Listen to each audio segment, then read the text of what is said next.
Oke teman-teman, saya sebagai mantan Islam berani berkata kalau kita tidak berani meninggalkan keislaman maka kita akan rugi dunia akhirat. Sangat menyesal saya harus mengatakan ini dari lubuk sanubari saya yang paling dalam. Karena apa?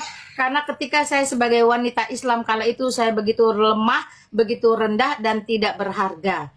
Ya, maka yang mendorong dan membuat saya keluar dari Islam adalah ajaran itu sendiri, di mana saya melihat tidak ada keadilan di dalam diri Allah atau sesembahan di sana. Itu bro. Maka menjadi sangat kerugian sekali, besar sekali, tidak terhingga sekali kalau saya masih berkutat menyembah Allah yang tidak adil, di mana ia membedakan perilaku laki-laki dan perempuan dalam hal syariat, dalam hal kebaikan, adab dan sebagainya. Ya, itulah ya teman-teman ya, betapa ruginya kalau kita menyembah Allah yang tidak kasih, tidak adil, tidak benar, tidak baik dan tidak kudus. Oke. Itu narasinya ya. Lalu dari narasi itu timbul pertanyaan. Syariat yang mana? Dalilnya apa? Ajaran yang mana yang mengatakan seperti itu?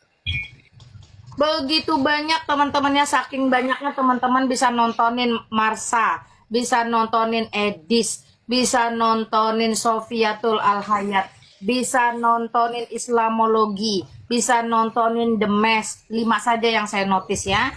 Nah teman-teman, saking banyaknya, tetapi karena bertanya langsung kepada saya maka saya menjawab kepada sumbernya. Sebagai wanita maka surah An-Nisa atau surah wanita itu banyak sekali merendahkan, menghina perempuan. Salah satunya ketika dikatakan jika engkau curiga kepada istrimu, An-Nisa 15 atau 34, silakan teman-teman cek, maka istrimu sangat pantas atau layak untuk dipukul. Saya mau tahu sebelum wanita itu Anissa menjadi berapa? istri, sebentar. Jangan potong saya, nanti diturunin moderator.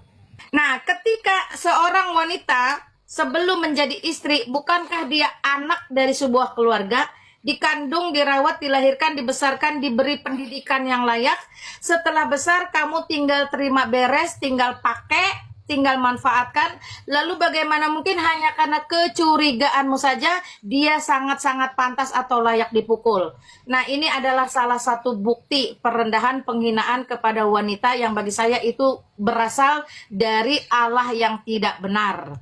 Karena pada faktanya Alkitab mendidik, mengajar saya bahwa suami harus mengasihi istri sama seperti Kristus mengasihi jemaat. Dan istri harus hormat kepada suami sama seperti jemaat hormat kepada Kristus. Jadi yang menjadi kiblat atau soko guru adalah Kristus itu sendiri, karena baik suami maupun wanita maupun istri itu sama-sama berdosa, sama-sama lemah dan tidak bisa dimenangkan hanya karena gender.